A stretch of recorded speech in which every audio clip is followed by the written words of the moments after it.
The galactic trading station called Nexus 7 floated in the darkness of space like a giant metal flower. It had been there for 300 years, spinning slowly around a massive gas planet that the locals called Valorum. Thousands of aliens from dozens of different species lived and worked on the station. They traded goods, shared news, and tried their best to get along with creatures who looked nothing like themselves.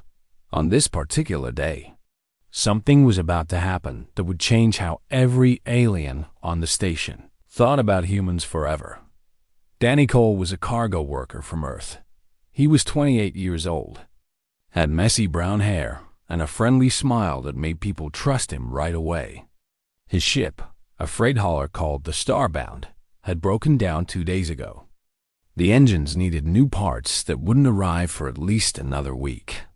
So Danny was stuck on Nexus 7, with nothing to do but wait and try not to spend all his money at the expensive station shops. The problem was the food. Station food came in tubes and packets. It was gray paste that tasted like wet cardboard mixed with sadness. The aliens seemed fine with it. They squeezed the tubes into their various mouths and went about their business. But Danny was human, and humans needed more than gray paste to feel happy. On his third morning on the station, Danny decided to explore. He wandered through the curved metal hallways until he found the shared kitchen area. It was a big room with cooking equipment designed for many different species. Some of the machines looked normal enough. Others looked like they belonged in a horror movie. Danny ignored the strange ones and focused on finding something, anything, that he could turn into a real meal. That was when he found the disposal bin. It sat in the corner of the kitchen, marked with alien symbols that his translator told him meant organic recycling. Inside were piles of food scraps that other species had thrown away. Most of it was truly garbage, but Danny's eyes landed on something interesting. A bundle of long green sticks, each about the size of a celery stalk, lay on top of the pile. They were slightly wilted and had turned a darker shade of green, but they didn't smell bad. Danny picked one up and sniffed it. "Not terrible," he muttered to himself. According to the tag attached to the bundle, these were Velenar shoots from the Telosian homeworld. They had been marked for disposal 3 days ago because they had passed their optimal consumption window. Danny shrugged. 3 days was nothing. He had eaten week-old pizza back on Earth and lived to tell the tale. He grabbed the whole bundle and carried it to one of the heating stations. The kitchen was mostly empty at this hour, but that changed quickly. A tall insect-like alien named Charek walked in looking for a morning drink. Charek was a Kethvari, a species that looked like a 7-foot-tall grasshopper wearing a business suit. He served as the station's supply officer, which meant he kept track of everything that came in and went out of. Nexus-7.CHIRREK stopped dead in his tracks when he saw what Danny was doing. The human had poured some kind of oil into a metal pan and was heating it over one of the cooking flames. The Velenar shoots lay on the counter beside him, clearly visible. Charek's compound eyes, which could see in multiple directions at once, all focused on the same horrifying sight. "Human coal," Charek said, his voice clicking and buzzing through his translator. "What are you doing with that organic waste material?" Danny looked up and smiled. "Oh, hey, Charek. I found these in the recycling bin. Figured I'd fry them up for breakfast. Want some?" Charek made a sound that his translator could not properly convert into human language. It was somewhere between a scream and a gag. Those chutes were designated for composting 3 days ago. They have begun the process of cellular breakdown. They are no longer food. They are decomposing plant matter. "Yeah, they're a little past their prime," Danny agreed. He dropped the Velenar shoots into the hot oil. They sizzled and popped, releasing a surprisingly pleasant smell. "That's why I'm cooking them instead of eating them raw. Heat kills bacteria, you know?" Charek did not know. His species ate their food within hours of harvest, always fresh, always perfect. The idea of deliberately heating dead plant matter to make it safe for consumption was something he had never considered. It sounded like madness. "I must report this," Churik said, backing toward the door. "Stay here. Do not consume that material." Danny shrugged and kept cooking. Within 10 minutes, the kitchen observation window was crowded with aliens. News traveled fast on a space station, especially news about a human doing something insane. HFY, Saurians, Morvans, and half a dozen other species pressed against the glass. Watching Danny flip his sizzling Velinar shoots like he was cooking a normal breakfast back on Earth. A Morvan diplomat, a being that looked like a 6-foot-tall blob of purple jelly, changed colors rapidly as it watched. Purple meant fear. Bright purple meant extreme fear. The Morvan was practically glowing. "Is the human attempting self-harm?" It asked through its translator. "Should we intervene? Our medical bay may not be equipped to handle human poisoning." A Saurian security officer, a reptilian creature with green scales and yellow eyes, shook his head slowly. "I have studied human files. They are remarkably resistant to food contamination. Their digestive systems are aggressive. Aggressive enough to process rotting vegetation? Apparently so." Inside the kitchen, Danny had no idea he had become the morning's entertainment. He was focused on his cooking, using a metal spatula to turn the Velinar shoots so they would brown evenly on all sides. The oil had crisped up the outer layer nicely, and the smell reminded him of fried zucchini back home. His translator beeped, indicating an incoming message. It was from another human on the station, a woman named Lisa Park, who worked as a language specialist for the Galactic Commerce Authority. "Danny," her message read, "what did you do? I'm getting emergency alerts about a human health crisis in the kitchen sector. Please tell me you didn't eat something weird." Danny typed back with one hand while flipping his breakfast with the other. "Just making fried vegetables. Nothing weird about that."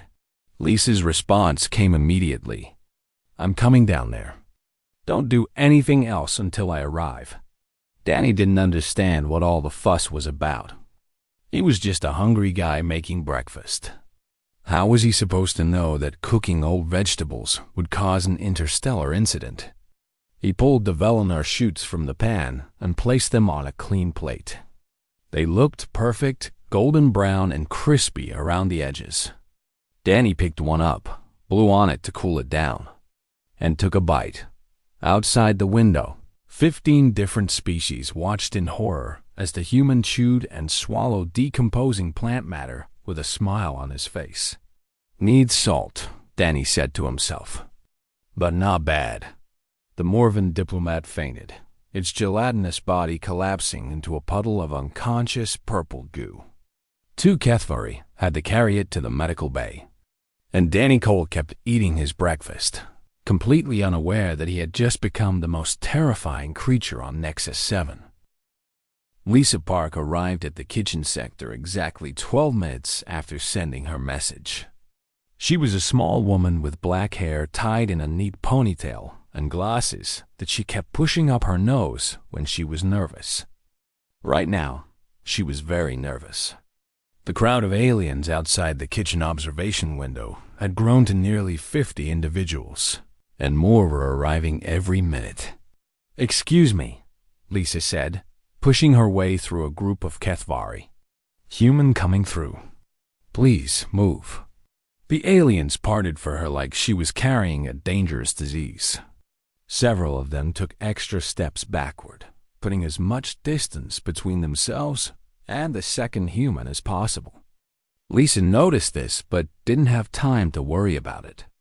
She needed to get to Danny before he caused any more chaos.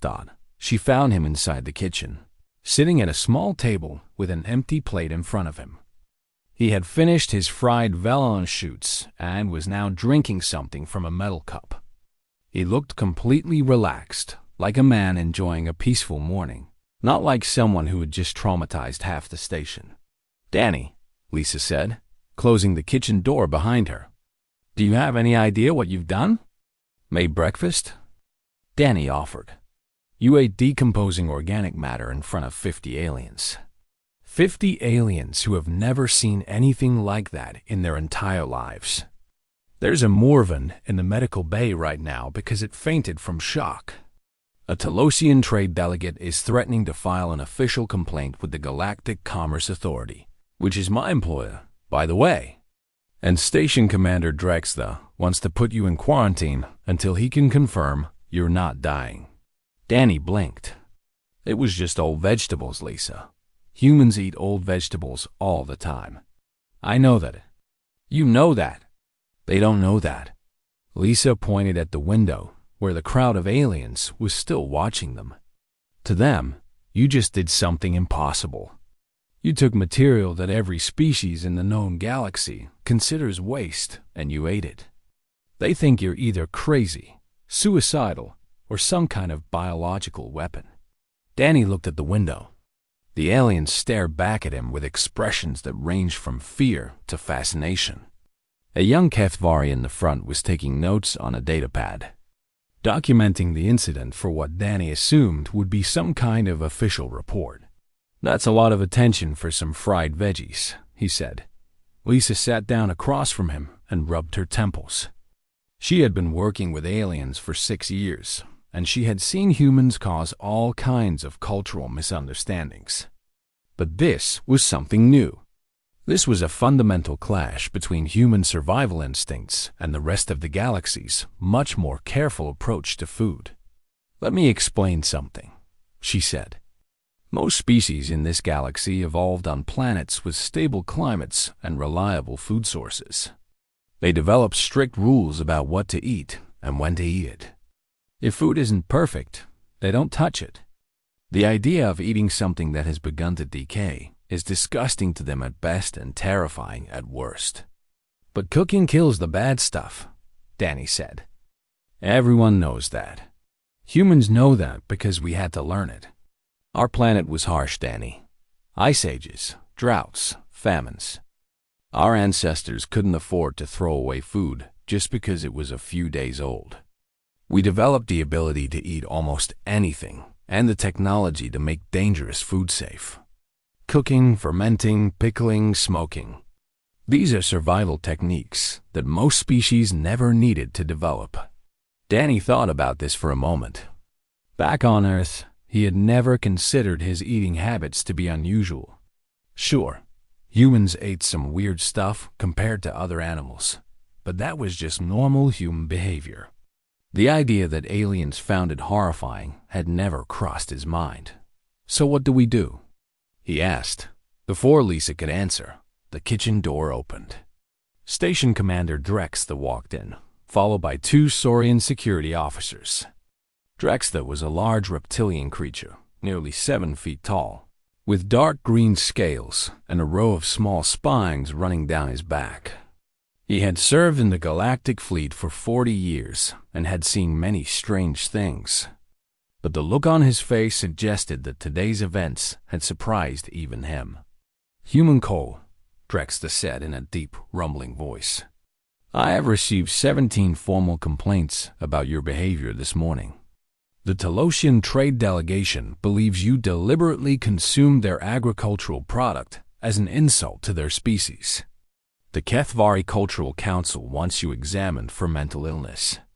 And my medical staff is preparing an isolation chamber in case you begin showing signs of toxic contamination. Danny stood up slowly. Commander, I really think there's been a misunderstanding. Then explain yourself. So Danny did. He told Drexler about being stuck on the station with nothing to eat but gray paste. He explained how he had found the Vellner shoots in the recycling bin and recognized them as safe to eat. He described the cooking process, how high heat killed bacteria and made questionable food safe for human consumption. He talked about his grandmother, who had survived hard times by never throwing away anything that could still be used. Drexler listened without interrupting. His yellow eyes stayed fixed on Danny's face, searching for signs of deception or madness. He found neither. The humans seemed completely sincere, even casual about the whole situation. "You are telling me," Drexta said slowly, "that humans regularly consume food that has begun to decompose, and that this is considered normal behavior on your planet." "Normal and necessary," Danny said. "We have whole industries built around it. Aged cheese, fermented vegetables, cured meats. Some of our most expensive foods are things that other species would probably throw in the garbage." Drexta's scales shifted slightly, a saurian sign of deep thought. He turned to Lisa, who had remained quiet during Danny's explanation. "Human Park, can you confirm this?" Lisa nodded. "Everything he said is true, Commander. Human digestive systems evolved to handle a much wider range of organic compounds than most species. Our cooking techniques developed specifically to make borderline food sources safe. What Danny did this morning would be unremarkable on Earth, but deeply disturbing everywhere else," Drexta finished. "Yes, sir." The commander stood in silence for a long moment. Outside the window, the crowd of aliens waited for his decision. Some of them clearly wanted Danny locked up or removed from the station. Others seemed curious about what would happen next. Finally, Drexta made his choice. "Human Cole, you are not under arrest. However, I am requiring you to participate in a cultural exchange session. You will explain human food practices to the station population so that incidents like this can be avoided in the future. Human Park, you will assist him." Danny and Lisa exchanged looks. "You want me to give a presentation about eating old food?" Danny asked. "I want you to help the residents of this station understand why humans do the things you do," Drexta said. "Because if we do not address this now, I fear what might happen the next time a human gets hungry on my station." He turned and walked out, his security officers following behind him.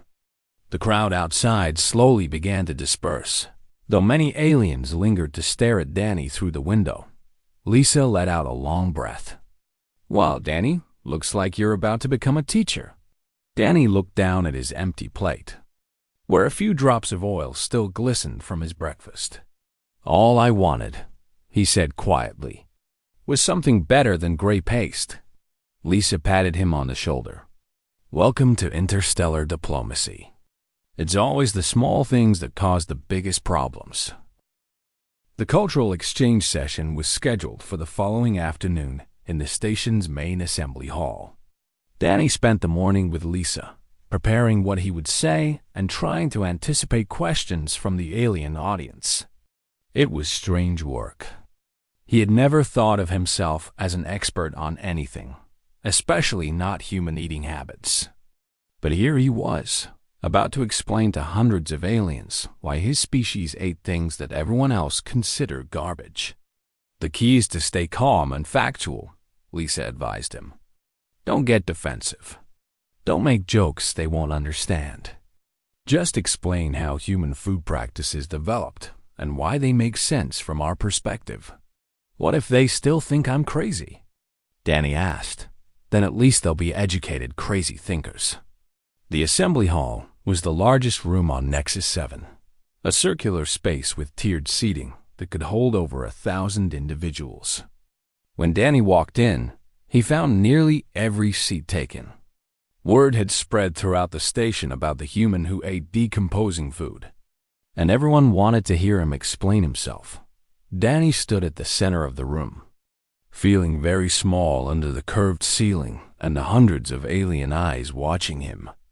Lisa sat in the front row, ready to help if he needed translation assistance or moral support. Commander Drexta watched from a raised platform near the back, his expression unreadable. "Okay," Danny said, his voice amplified by the room's speaker system. "I guess I should start by saying sorry for scaring everyone yesterday. That wasn't my intention. I was just hungry and trying to make the best of a bad situation." A murmur ran through the crowd. Several translators buzzed as different species processed his words. Where I come from, a planet called Earth, we have a saying, waste not, want not. It means you should use everything you have and throw away as little as possible. This idea is very important to humans because of our history. Danny took a breath and continued. Earth was not an easy place to live. Our ancestors faced ice ages when most of the planet was covered in snow and ice. They faced droughts when no rain fell for months or years. They faced famines when crops failed and there was nothing to eat. Many humans died during these hard times. The ones who survived were the ones who could eat almost anything and waste almost nothing. He pulled up a simple image on the room's display screen. It showed early humans gathered around a fire, cooking meat on sticks. This is one of the most important things humans ever learned. Fire, heat, cooking. When you cook food, you kill the tiny organisms that make you sick. You break down tough materials that your body can't digest raw. You unlock nutrients that would otherwise be trapped inside. Cooking turned dangerous food into safe food. It turned inedible food into delicious food. A HFY in the audience raised one of its front limbs. Question: if cooking makes unsafe food safe, why do you not simply eat fresh food? Why deliberately consume material that has begun to decay? Because fresh food isn't always available, Danny explained. Imagine you're a human living thousands of years ago. You hunt a large animal and kill it. That's a lot of meat, more than you can eat in one day. Without refrigeration, that meat will start to spoil within hours. So what do? He changed the image to show various preservation methods: smoking, salting, drying. You find ways to make the food last longer. You smoke it over a fire to dry it out and add protective chemicals. You cover it in salt to stop bacteria from growing. You dry it in the sun so there's no moisture for organisms to live in.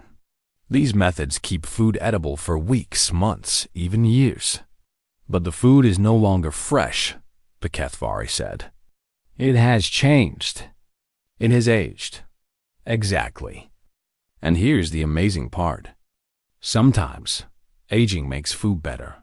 This statement caused a visible reaction in the audience. Several aliens leaned forward in their seats. Others made sounds of disbelief through their translators.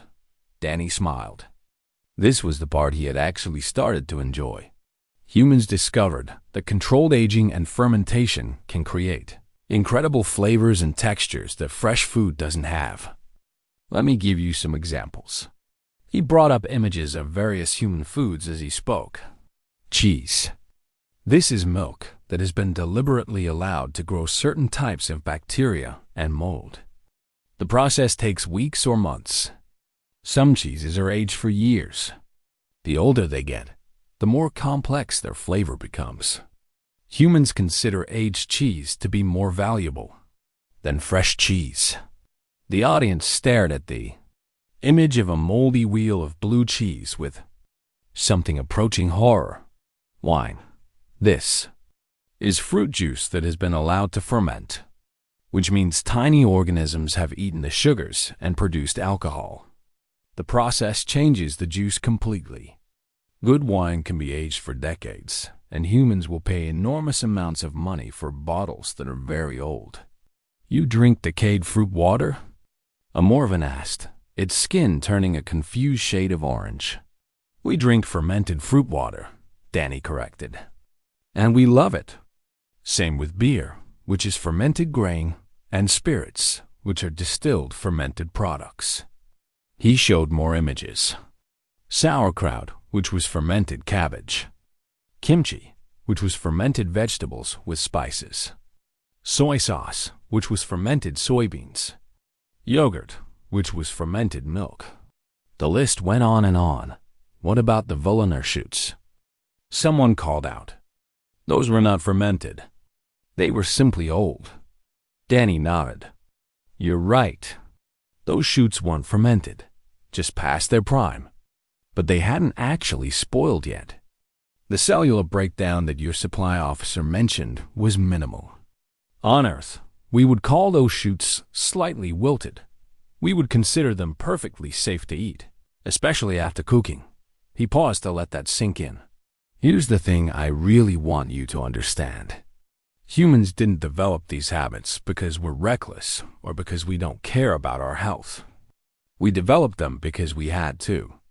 Our planet forced us to become adaptable, to see potential food where other species see waste. It's one of the reasons humans have survived and spread across the galaxy. Commander Drex stood up from his platform. The room fell silent. Human coal, the commander said. You mentioned that aging sometimes makes food better. Are you saying that the Velinar shoots you consumed yesterday were improved by their 3 days of storage? Danny thought about this carefully before answering. Actually, yes. The sugars in the shoots had concentrated as they lost moisture. When I fried them, those sugars caramelized and created a sweeter, richer flavor than fresh shoots would have had. I'm not an expert on Telosian vegetables, but I would guess that controlled aging could make Velinar shoots more valuable, not less. This statement caused an immediate reaction in one section of the audience. A group of Talosians, tall mantis-like beings with shimmering wings, began clicking rapidly among themselves. Their lead delegate, a female named Veshra, stood up. You are suggesting that we have been disposing of a premium product, she said. That what we considered waste could actually be sold at higher prices if properly aged. I'm suggesting it's possible, Danny said. Humans have done similar things with hundreds of different foods. What starts as a preservation technique often becomes a way to create something better than the original. Veshra made a sound that Danny's translator interpreted as thoughtful interest. She sat back down, but Danny could see her mind working, calculating the business implications of what he had just said. Lisa caught Danny's eye from the front row and gave him a small nod of approval. The presentation was going better than either of them had expected. The aliens were still disturbed by human eating habits, but they were also starting to see the logic behind them. Danny finished his presentation with a simple request. All I ask is that you don't judge humans too quickly for the things we eat. Our habits might seem strange or even disgusting to you, but they come from a place of survival and adaptation. We're not trying to offend anyone. We're just being human. The audience was silent for a long moment. Then, slowly, Commander Drexta began to make a rhythmic thumping sound with his tail, the saurian equivalent of applause. Other species joined in with their own signs of approval. Soon the entire assembly hall was filled with the sounds of hundreds of different species. Acknowledging what they had learned, Danny stood in the center of it all, amazed that something as simple as frying old vegetables had led to this moment. Maybe interstellar diplomacy wasn't so complicated after all, or maybe it was just beginning. The days following Danny's presentation were unlike anything he had experienced before. Word of the human food lecture spread beyond Nexus 7 to other stations, ships, and planets throughout the sector. Suddenly, everyone wanted to know more about how humans ate. Scientists requested samples of fermented foods for study. Merchants asked about trade opportunities for aged products. Cultural researchers began compiling databases of human culinary practices. Danny found himself answering questions from morning until night. Aliens would stop him in hallways, approach him in the commissary, and send messages to his personal communicator asking about everything from bread making to meat aging. He didn't mind the attention at first, but after 3 days of nonstop inquiries, he was exhausted. I just wanted to wait for my ship to get fixed, he told Lisa over breakfast. Now I feel like I'm running a food university. Lisa smiled. She had been fielding her own share of questions, mostly from official channels wanting formal documentation of human food practices. You started something, Danny. People are genuinely curious. That's a good thing. I guess. It's just weird being treated like an expert when all I did was fry some old vegetables. The Telosian trade delegation had been particularly interested in Danny's suggestion about aged Velinar shoots. Veshra, their lead delegate, had arranged a formal meeting to discuss the possibility of developing new products based on human aging techniques. Danny arrived at the meeting expecting a quick conversation. Instead, he found himself facing a panel of 12 Talosians, all eager to learn everything he knew. "Human Cole," Veshra began, "our scientists have analyzed the Velinar shoots you consumed. As you predicted, the aging process concentrated certain sugars and developed new flavor compounds. We believe there may be commercial potential in controlled aging, but we need guidance on how to proceed." Danny scratched his head. "I'm not really a food scientist. I just know what tastes good." "Then tell us what tastes good. What would humans want from aged Velinar shoots?" This was a question Danny could actually answer. He thought about the foods he loved back home, the flavors and textures that humans craved. Okay, so humans generally like things that are sweet, salty, savory, or some combination of all three. We also like interesting textures. Crispy, chewy, creamy. The Velinar shoots I fried had a good crunch and a mild sweetness. If you age them a bit longer, maybe under controlled conditions, you could probably increase that sweetness. Add some salt during the drying process, and you'd have something humans would pay good money for. The Telosians took careful notes. One of them, a younger male named Crixon, raised his forearm. "How long would you recommend aging the shoots?" "That's something you'd have to experiment with. On Earth, some things are aged for days, others for years. You'd need to find the sweet spot for Velinar shoots. Maybe start with 1 week and see how the flavor develops. Then try 2 weeks, a month, and so on." "And you believe humans would purchase such products?" "Humans will buy almost anything if it tastes good and has an interesting story behind it. Alien vegetables aged using traditional Telosian methods. That's exactly the kind of thing humans love. You could sell it in specialty food shops across every human settlement in the galaxy." The meeting lasted 3 hours. By the end, the Telosians had outlined a preliminary plan for developing aged Velinar products, with Danny listed as a consultant. They offered to pay him for his advice, which Danny tried to refuse until Lisa kicked him under the table. "Take the money," she whispered. "You earned it." Meanwhile, other species were conducting their own experiments. The Kethvari, despite their initial horror at Danny's eating habits, had become fascinated by the concept of fermentation. Their scientists obtained samples of human yogurt and cheese, analyzing the bacterial cultures that made these foods possible. They discovered that similar organisms existed on their homeworld, just never used for food production. CHIRREK. The supply officer who had first witnessed Danny's breakfast disaster approached him one afternoon with an unexpected request. "Human Cole, I have been studying your fermentation practices. I would like to attempt creating a Kethvari version of what you call yogurt. Would you be willing to observe and offer guidance?" Danny was surprised. Charek had seemed so disturbed by the whole situation. Now he wanted to make alien yogurt? "Sure," Danny said. "But I should warn you, I've never actually made yogurt myself. I just eat the stuff. Your practical knowledge of consumption will still be valuable. Please come with me." Charek led Danny to a small laboratory where several Kethvari scientists had set up equipment for their experiment. They had obtained a type of Kethvari milk, a nutritious liquid produced by certain creatures on their homeworld, and were preparing to introduce bacterial cultures. "We have identified organisms similar to your lactobacillus," one scientist explained. "In theory, they should ferment the liquid in a similar way. However, we are unsure about proper temperatures and timing." Danny thought back to what little he knew about yogurt production. His mother used to make it at home, keeping the mixture warm overnight in a special device. "You want it warm but not hot," he said. Too much heat kills the bacteria. Too little, and they don't grow fast enough. You're looking for something like body temperature, maybe a little warmer. Then you just wait. How long? Back home, usually overnight. 8 to 12 hours. But your bacteria might work differently, so maybe start checking after a few hours.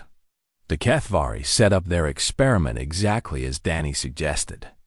He stayed to watch the first few hours. Fascinated by the sight of alien scientists trying to recreate something humans had been doing for thousands of years, news of the HFY fermentation experiment spread quickly.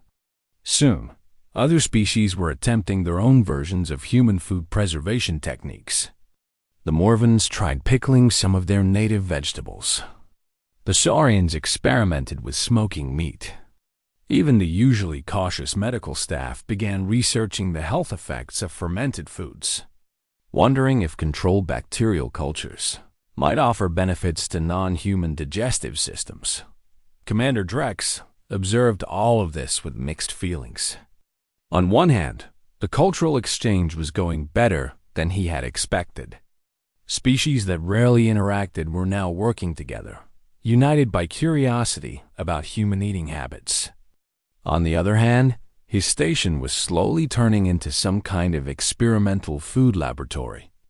"Human coal," Drexta said during a chance encounter in the corridor. "I must admit that your presence here has had unexpected consequences.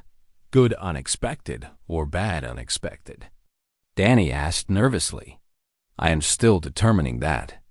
The Telosians are planning a new product line. The HFY are attempting to make yogurt. The Morvans have pickled something that my security team initially thought was a biohazard. All because you fried some old vegetables for breakfast. I really am sorry about the confusion, Commander." Drex's scales shifted to a lighter shade, the Saurian equivalent of a smile. "Do not apologize. Human coal. You have reminded me why the Galactic Commerce Authority encouraged species to mix and interact. We have much to learn from each other, even when the lessons are unexpected." He paused and looked at Danny with his piercing yellow eyes.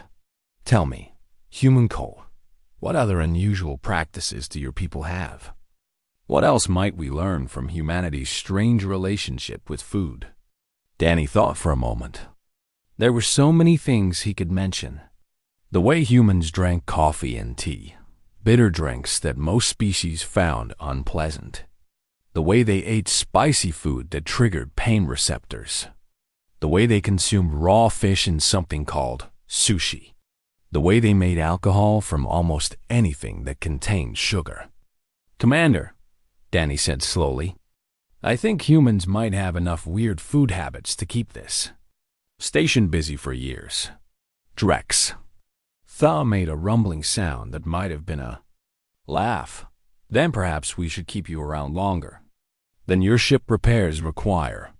The galaxy, it seems, needs someone to explain why humans eat the things they do."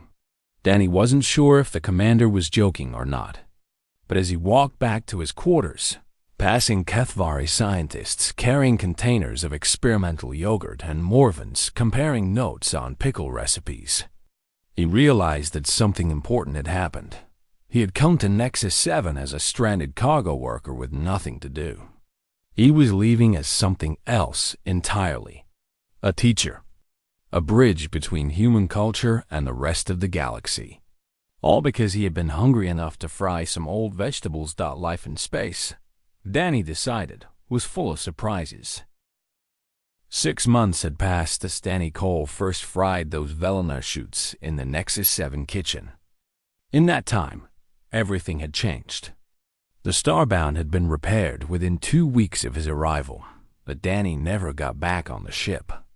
He had found a new purpose on the station, one that suited him far better than hauling cargo across the galaxy. The Nexus 7 Culinary Exchange Center, as it was now officially called, occupied an entire section of the station that had previously been empty storage space. Danny stood at the entrance, watching as aliens from a dozen different species moved through the facility. Some were attending cooking classes. Others were participating in food science experiments. A few were simply browsing the small market where experimental human-alien fusion foods were sold. Hard to believe this all started with a trash can, Lisa said. Walking up beside him, Danny smiled. Not a trash can. A recycling bin. Very different. Lisa laughed. She had stayed on Nexus 7 as well, taking a new position as the official liaison between the Culinary Exchange Center and the Galactic Commerce Authority. Her reports on human food practices had been downloaded millions of times across the galactic network. Universities on 100 different worlds now included sections on human eating habits in their xenobiology courses. Veshra wants to see you, Lisa said. She's in the aging facility. The aging facility was one of Danny's proudest achievements. It was a climate-controlled room where various food products were stored and monitored as they developed new flavors over time. The Telosians had been using it for their Velinar shoot experiments, and the results had exceeded everyone's expectations. Danny found Veshra standing before a display of Velinar products. There were fresh shoots for comparison. 1 week aged shoots, 2 week aged, 1 month aged. And the newest addition, 3 month aged Velinar shoots that had been slow-dried and lightly salted. Human Danny, Veshra greeted him. She had started using his first name after they became business partners. The 3-month batch has completed quality testing. The results are remarkable. She handed him a datapad showing the analysis. The aged shoots had developed complex flavor compounds that the fresh version completely lacked. Taste testers from multiple species had rated them significantly higher than the original product. The first shipment goes out tomorrow, Veshra continued. We have pre-orders from 7 human colonies and 3 mixed species stations. The projected profits are substantial. Oh? Danny picked up one of the aged shoots and bit into it. The flavor hit him immediately, sweet and savory with a satisfying crunch. It reminded him of something his grandmother might have made, taking simple ingredients and transforming them into something special through patience and care. This is really good, he said. You've done amazing work, Veshra. We have done amazing work, she corrected. None of this would exist without your insight. You saw value where we saw waste. That perspective has changed how my people think about food. Danny felt a warmth in his chest that had nothing to do with the spices in the Velinar shoot. 6 months ago, he had been a nobody, a cargo worker stuck on a space station with nothing to eat. Now he was helping to create new products, teaching new techniques, building bridges between species that had never thought to learn from each other. He thought about all the other projects that had grown from that first morning in the kitchen. The Kethvari had successfully created their own version of yogurt, a tangy fermented product that was now popular among several species. The Moravans had developed a pickling process that preserved their vegetables for months while adding interesting flavors. Even the Saurians had gotten involved, creating a smoked meat product that humans found delicious and that other Saurians were starting to enjoy as well. The cultural exchange had gone far beyond food. As species learned about human eating habits, they became curious about other aspects of human culture. Art, music, storytelling, humor. Nexus 7 had become a center for cross-species understanding, all because one human had decided to cook some old vegetables. That evening, Commander Drexta hosted a celebration in the main assembly hall. It marked the official 6-month anniversary of the Culinary Exchange Center and the launch of the aged Velinar product line. Representatives from every species on the station attended, along with visitors from nearby systems who had come specifically for the event. Danny was asked to give a speech. He stood at the center of the hall, looking out at the same crowd that had once watched him with horror and fear. Now they looked at him with respect, curiosity, and something that might have been affection. 6 months ago, Danny began, I made a terrible mistake. I was hungry. I found some old vegetables, and I cooked them without thinking about how it would look to everyone else. I scared people. I caused an incident. I made the station commander consider putting me in quarantine. Laughter rippled through the crowd. Even Drektham made his tail-thumping sound of amusement. But that mistake led to something wonderful. It led to questions, conversations, experiments. It led to different species learning from each other and discovering that what seems strange or wrong to one culture might be valuable and beautiful to another. He paused, gathering his thoughts. Humans have a long history of taking things that others reject and finding value in them. Old food, broken technology, abandoned ideas. We look at the universe differently than most species. We see possibility where others see waste. We see potential where others see problems. Danny looked around the room, meeting the eyes of friends he had made over the past 6 months. Charek, who now ran fermentation workshops for Kethvari scientists. Veshra, whose business partnership with Danny had made them both successful. Lisa, whose cultural research had helped countless species understand humanity better. Commander Drextha, whose willingness to give Danny a chance had made all of this possible. "I'm grateful for what happened," Danny said. "I'm grateful that this station gave me the opportunity to share my culture and learn about yours.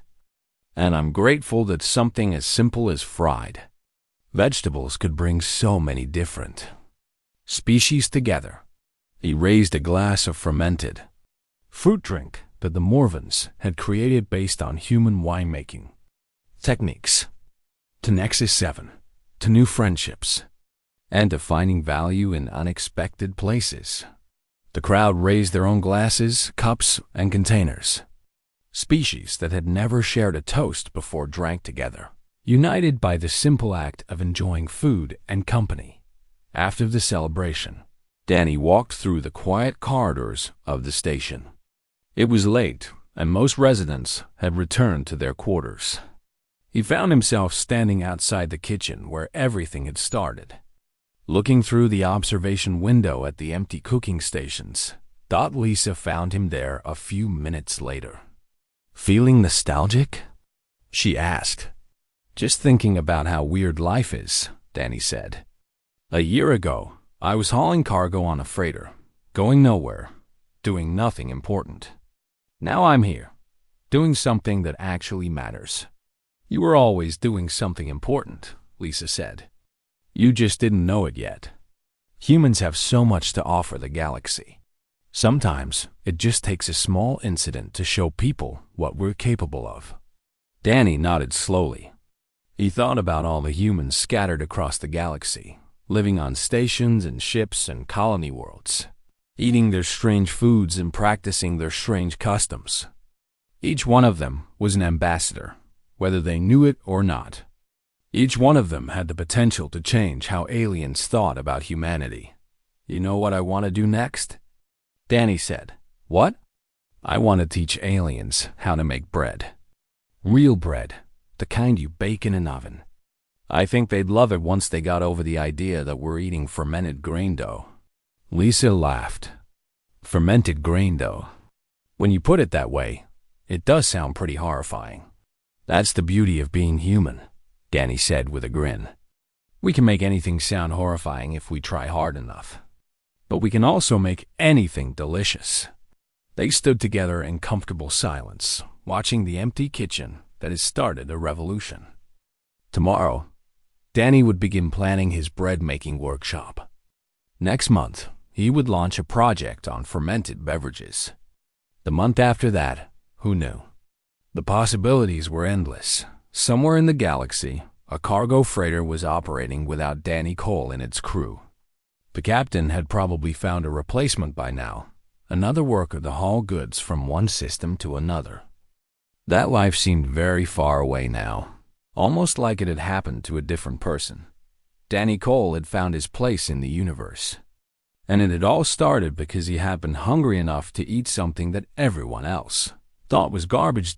As he finally headed back to his quarters, Danny made a mental note to thank his grandmother the next time he sent a message home. She had taught him to never waste food, to always see potential in things others rejected. She had given him the philosophy that had changed his life.